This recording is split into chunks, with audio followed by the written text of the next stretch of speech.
Dia 21. Protegendo sua igreja. Vocês estão unidos na paz por meio do Espírito. Portanto, esforcem-se para continuar unidos deste modo. Efésios 4:3. Acima de tudo, deixem que o amor dirija a vida de vocês, porque assim toda a igreja permanecerá unida em perfeita harmonia. Colossenses 3:14. É sua função proteger a unidade de sua igreja. A unidade da igreja é tão importante que o Novo Testamento dá mais importância a isso que ao céu e ao inferno. Deus deseja profundamente que experimentemos unidade e harmonia uns com os outros. A unidade é a alma da comunhão. Destrua-a e estará removendo o coração do corpo de Cristo. A unidade está no âmago daquilo que Deus deseja que experimentemos na vida conjunta da igreja. Nosso modelo supremo de unidade é a Trindade. O Pai, o Filho e o Espírito Santo são totalmente unidos em um. O próprio Deus é o maior de todos os exemplos de amor sacrificial, de humildade para com os outros e de perfeita harmonia. Assim como qualquer pai, nosso Pai Celestial tem prazer em ver os filhos em harmonia uns com os outros. Em seus últimos momentos antes de ser preso, Jesus orou apaixonadamente por nossa unidade. João 17, 20-23. Era a nossa união que estava em primeiro lugar em sua mente naquelas horas agonizantes. Isso mostra a importância do assunto. Nada no mundo é mais valioso para Deus que sua igreja. Ele pagou o mais alto preço por ela e a quer protegida, especialmente dos danos devastadores causados por divisões, conflitos e discordâncias. Se você faz parte da família de Deus, é sua responsabilidade proteger a unidade da comunidade que congrega. Você foi encarregado por Jesus de fazer o possível para preservar a unidade, proteger a comunhão e promover a harmonia em sua igreja e entre todos os cristãos. A Bíblia diz: façam todo o esforço para conservarem a unidade do Espírito pelo vínculo da paz. Efésios 4:3. Como fazer isso? A Bíblia nos dá algumas orientações. Concentre-se no que temos em comum, não em nossas diferenças. Paulo recomenda: concentremo-nos nas coisas que contribuem para a harmonia e para o crescimento da nossa comunhão conjunta. Romanos 14:19. Como fiéis, compartilhamos no Senhor um corpo, um propósito, um Pai, um Espírito, uma esperança, uma fé, um batismo e um amor. Romanos 10:12, 12:4-5, 1 Coríntios 1:10, 8:6, 12:13, Efésios 4:4-5, Filipenses 2:2. Partilhamos a mesma salvação, a mesma vida e o mesmo futuro. Fatores muito mais importantes que as diferenças que poderíamos enumerar. É neles que devemos nos concentrar, não em nossas diferenças pessoais. Lembre-se de que foi Deus quem escolheu nos dar diferentes personalidades, formações, raças e preferências. Logo, devemos apreciar essas diferenças, não simplesmente tolerá-las. Deus deseja unidade, não uniformidade. Mas, para o bem da unidade, não devemos permitir que nossas diferenças, em circunstância alguma, nos separe. Precisamos nos manter concentrados no que mais importa. Aprender a amar uns aos outros como Cristo nos amou e cumprir os 5 propósitos de Deus para cada um de nós e para a sua igreja. O conflito é normalmente sinal de que o foco foi desviado para questões menos importantes, que a Bíblia chama assuntos controvertidos. Romanos 14:1, 2 Timóteo 2:23. Quando nos concentramos em personalidades, preferências, interpretações, estilos ou métodos, a divisão sempre acontece. Mas, se nos concentramos em amar uns aos outros e cumprir os propósitos de Deus, alcançaremos a harmonia. Paulo implora por isso. Irmãos, em nome do nosso Senhor Jesus Cristo, suplico a todos vocês que concordem uns com os outros no que falam, para que não hajam divisões entre vocês, antes que todos estejam unidos num só pensamento e num só parecer. 1 Coríntios 1:10. Seja realista em suas expectativas.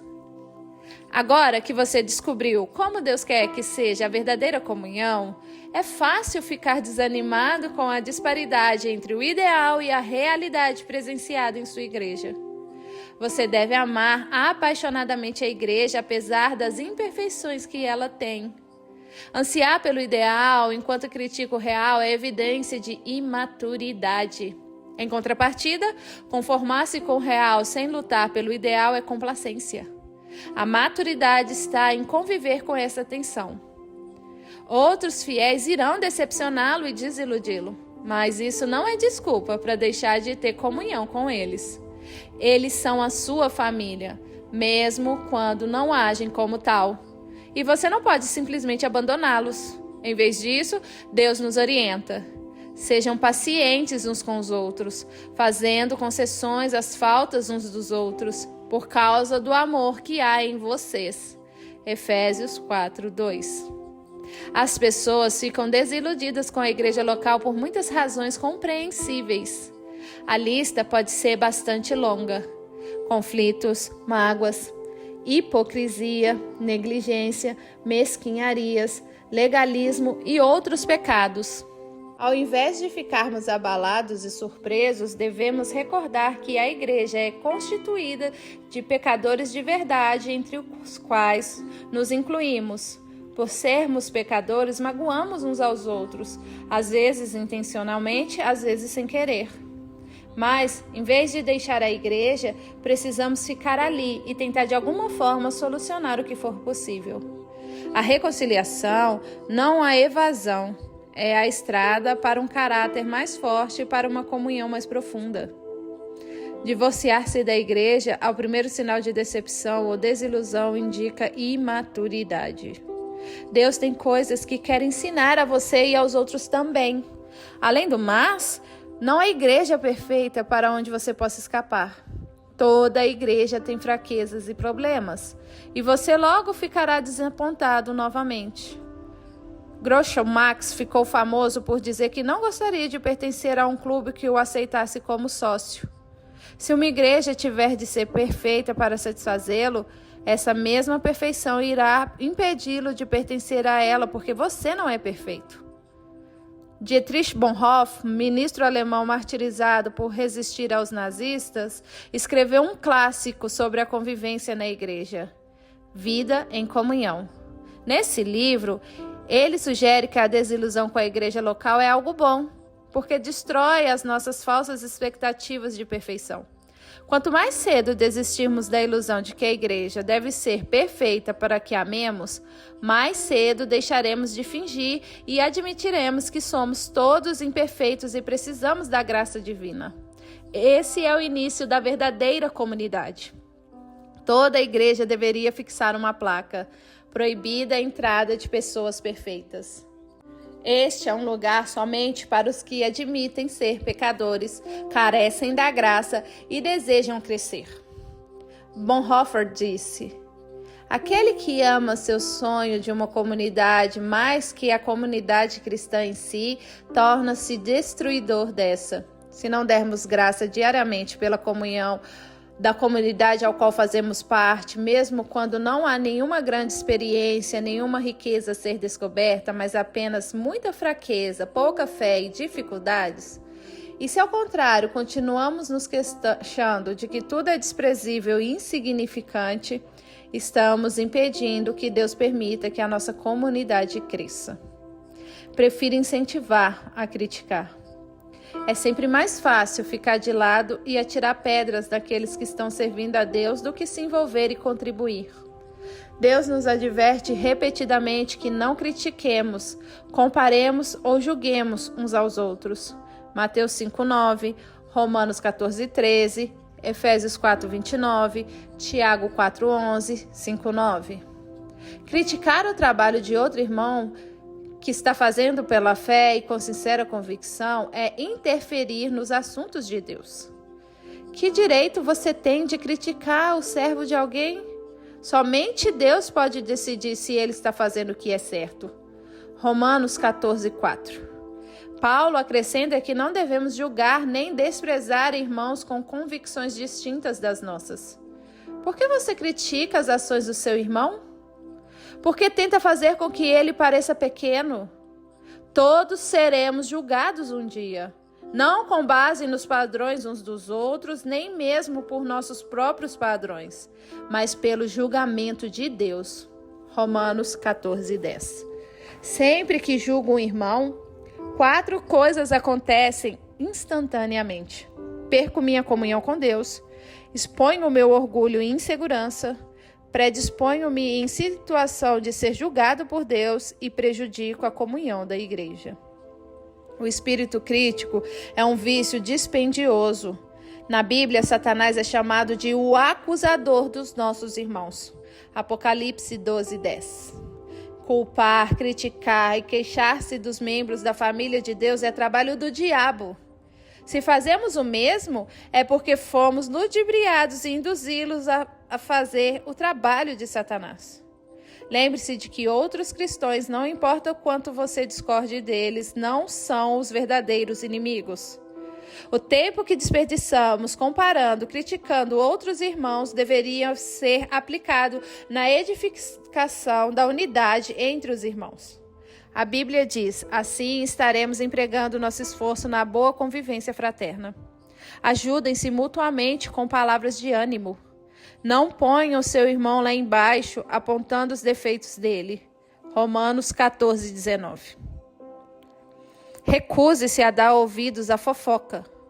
Fofocar é transmitir informações quando você nem é parte do problema, nem é parte da solução. Você sabe que espalhar fofocas é errado, e se quiser proteger a sua igreja, nem mesmo deve dar ouvidos a elas. Ouvir uma fofoca é como receptar mercadoria roubada, e isso o faz igualmente culpado pelo crime. Quando alguém começar a falar mal de alguém para você, tenha coragem de dizer: por favor, pare, não preciso saber disso. Você já falou diretamente com a pessoa? Pessoas que trazem fofoca a você também irão espalhar fofoca sobre você. Tais pessoas não são confiáveis. Se você dá ouvidos à fofoca, para Deus você é um criador de casos. Provérbios 16:28, 17:4, 20:19, 25:9, 26:20. Criadores de caso dão ouvidos a criadores de caso. Provérbios 17:4. São esses os que dividem igrejas pensando apenas em si mesmos. São egoístas, sem nenhuma evidência do Espírito. Judas 1:19. É triste constatar que no rebanho de Deus, as maiores feridas sejam causadas por ovelhas, não por lobos. Paulo alerta sobre os cristãos canibais, que se devoram uns aos outros. Gálatas 5:15. Destruindo a comunhão. A Bíblia diz que esse tipo de pessoa deve ser evitado. A difamação revela segredos, portanto, fique longe de quem fala demais. Provérbios 20:19.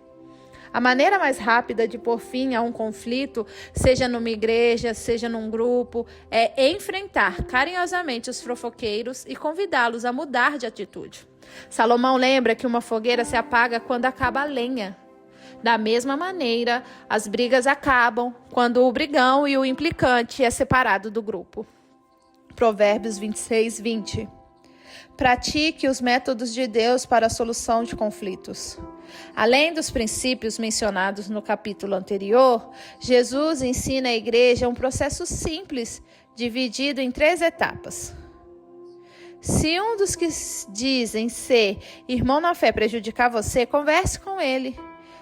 Consertem a situação entre vocês. Se ele ouvir, você fez um amigo. Se não ouvir, tome 1 ou 2 pessoas para que a presença de testemunhas torne o ato legítimo e tente de novo. Se ainda assim ele não ouvir, leve o caso à igreja. Mateus 18, 15 a 17. Em meio a um conflito, somos tentados a nos queixar a terceiros, ao invés de corajosamente falar a verdade de maneira amorosa à pessoa com quem estamos aborrecidos. A primeira atitude só aumentará o problema. Sim, o correto é procurar diretamente a pessoa envolvida. A conversa em particular é sempre o primeiro passo, e você deve fazê-lo o mais breve possível. Se vocês não forem capazes de resolver o assunto sozinhos, o passo seguinte é levar uma ou duas testemunhas para que tomem ciência do problema e ajudem na reconciliação. E o que fazer se a pessoa ainda se mostrar intransigente? Jesus ordena que apresente o assunto à igreja. E se a pessoa ainda assim se recusar a ouvi-lo, você deve tratá-lo como incrédulo descrente. Mateus 18, 17, 1 Coríntios 5, 5. Apoie o seu pastor e os outros líderes. Não existe líder perfeito, mas Deus concede aos líderes responsabilidade e autoridade para que mantenham a unidade da igreja.